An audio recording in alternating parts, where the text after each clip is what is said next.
12월에 영주권 문호에서는 취업이민의 전 순위가 모두 계속 전면 오픈됐습니다. 가족이민에선 승인일이 1주에서 5주 진전됐지만 접수일은 제자리 걸음입니다. 보도에 김윤재 기자입니다. 올해의 마지막 달인 12월의 영주권 문호에서도 전달과 같이 취업이민 전 순위의 승인일과 접수일이 모두 오픈된 반면에 가족이민은 승인일이 1주에서 5주 진전에 그쳤습니다. 국무부가 발표한 12월 비자 블러틴에 따르면 취업이민은 전 순위에서 최종 승인일과 접수 가능일이 모두 전달에 이어 석 달 연속 커런트 오픈으로 공지됐습니다. 이로써 취업이민 수속자들은 첫 관문인 노동부의 노동허가서만 승인받으면 2단계인 취업이민 페티션 I-140과 마지막 단계인 영주권 신청서 I-485를 동시에 접수할 수 있게 됐습니다. 하지만 10월 1일부터 이미 취업이민 신청자 전원이 영주권 인터뷰를 받고 있어 I-485 접수 후에도 상당 기간 기다리면서 정해진 인터뷰 날에 이민국 관리와 대면의 질문에 답해야 하는 큰 부담을 겪고 있습니다. 12월의 영주권 문호에서 가족이민은 승인일이 1주에서 5주 소폭 진전된 반면 접수일은 다시 제자리 걸음했습니다. 시민권자의 21살 이상 성인 미혼 자녀들이 대상인 가족이민 1순위는 승인일이 2011년 2월 1일로 1주 진전에 그쳤고 접수일은 2012년 1월 1일에서 멈췄습니다.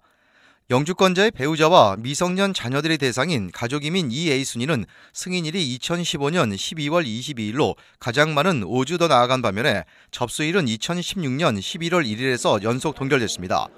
영주권자의 성인 미혼 자녀인 2순위 B는 승인일이 2010년 11월 22일로 1주 진전에 그쳤고 접수일은 2011년 9월 1일에서 계속 제자리 걸음했습니다. 시민권자의 기혼 자녀인 3순위는 승인일이 2005년 9월 8일로 3주 진전된 반면에 접수일은 2005년 12월 1일로 전달과 같았습니다.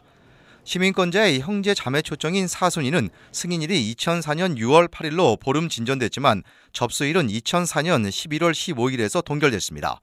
RKTV 뉴스 김윤재입니다.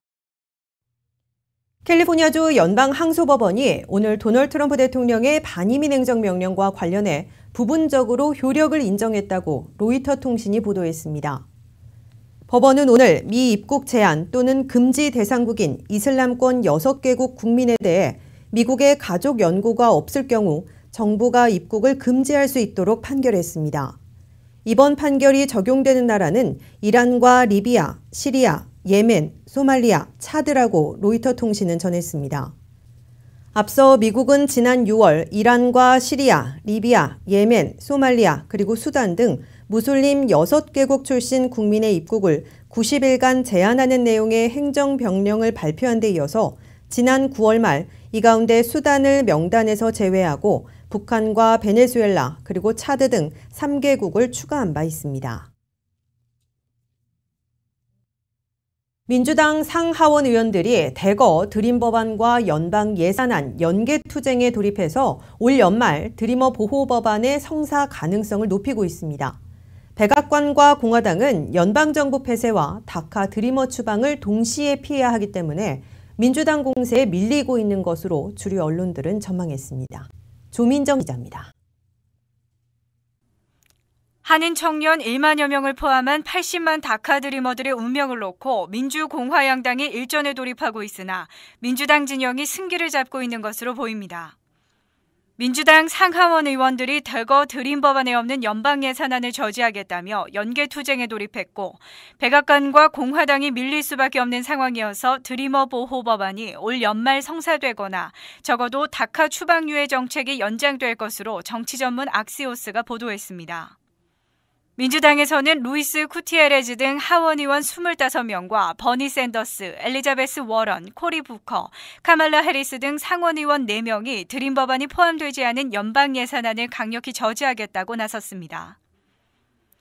이들은 또 다카 드리머들에게 시민권까지 허용하는 드림 법안이 상하원에서 모두 초당적으로 추진되고 있는 데다가 하원안의 경우 공동 제안자들이 무려 200여 명에 달해 과반수인 218명에 육박하고 있는 점을 들어 드림 법안의 성사에 전력을 다하겠다고 밝혔습니다.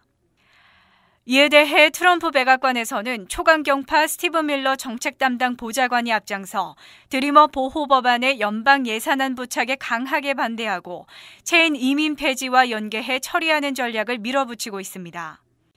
그러나 다카 드리머 보호 법안의 투쟁에서는 백악관과 공화당이 수세에 몰려 있어 민주당이 운전석에 앉아 승기를 잡고 있다고 악시오스는 규정했습니다. 트럼프 백악관과 공화당은 다카 드리머 80만 명을 대거 추방시킬 수 없을 뿐만 아니라 연방정부 폐쇄도 피해야 하는 이중고를 겪고 있는데 그러려면 12월 8일 이전에 반드시 연방 예산안을 가결해야 하고 이에 일부 민주당 상하원 의원들의 도움을 받아야 하는 상황입니다.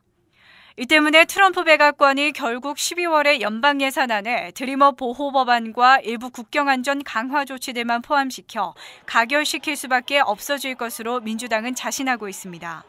만약 올 연말 드리머 보호 법안을 성사시키지 못할 경우 도널드 트럼프 대통령은 내년 3월 5일부터 단계별로 폐지키로 했던 다카 추방류의 정책을 재연장하게 될 것으로 예상하고 있습니다. 트럼프 대통령은 이미 내년 3월 이전에 연방의회가 아무런 조치를 취하지 못하면 다카 추방류의 정책을 폐지하지 않고 재연장하겠다는 입장을 공화당 의원들에게 밝힌 것으로 미 언론들은 전하고 있습니다. RKTV 뉴스 조민정입니다. 세계 태권도 본부 국기원이 해외 무도 태권도 활성화를 위한 2017 팬 아메리카 국기원 태권도 한마당을 다음 달 16일부터 이틀 동안 LA 다운타운 컨벤션 센터 웨스트홀 B에서 개최합니다. 겨루기를 제외하고 공인 품새, 격파, 태권도 체조, 그리고 호신술과 팀 대항 종합 경연 등 8개 종목 58개 부문에서 1,500여 명의 선수들이 참가할 계획입니다. 우리 한국을 홍보하고 국가를 홍보하고 태권도를 알리고 또 미국에서는 사범과 사범들의 화합을 목표로 하는 이런 대회입니다. 그래서 이 대회가 그 누구나 다 참석해서 화합을 이룰 수 있는 그런 대회가 목적입니다. 참가 신청은 오는 19일 저녁 6시까지 웹사이트를 통해 가능합니다. 지난 8월 안양 세계 태권도 한마당을 성황리에 마무리한 국기원 측은 미국을 시작으로 대륙별 경연장을 만드는 등 세계화에 앞장설 방침입니다. 또 최근 갈등을 겪고 있는 미주 지역 태권도인들의 화합을 도모해 태권도 종주국으로서의 한국의 위상을 강화하겠다는 계획입니다. 이란과 이라크 국경지대에서 어제 발생한 강진에 따른 사망자 수가 급속히 불어나면서 올해 발생한 지진 가운데 최악의 인명피해를 기록할 전망입니다. 이란 정부에 따르면 지진 발생 18시간이 지난 오늘 오후 4시까지 395구의 시체가 수습됐고 부상자는 최소 6,600명으로 잠정 집계됐습니다. 이란 적신월사는 이재민이 7만 명 발생했다고 발표했습니다. 올해 최대 사망자를 낸 9월 19일 멕시코 규모 7.1의 지진 피해 사망자 370명을 훨씬 넘어선 피해입니다. 대부분 사망자는 이란 북서부 케르만샤주에서 발생했습니다.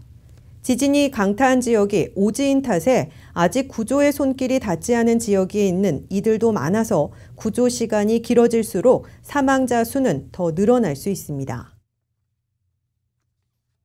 헐리우드의 거물 제작자 하비 와인스틴에서 시작된 성추행, 성폭력 파문이 정계, 스포츠계에서도 잇따라 터져나오고 있습니다. 특히 최근 유명 아이비리그 대학에 재학 중인 한인 대학원생도 성추행 피해 사실을 폭로해서 파문이 확산하고 있습니다. 잠시 후 이슈 포커스에서 관련 내용 알아봅니다.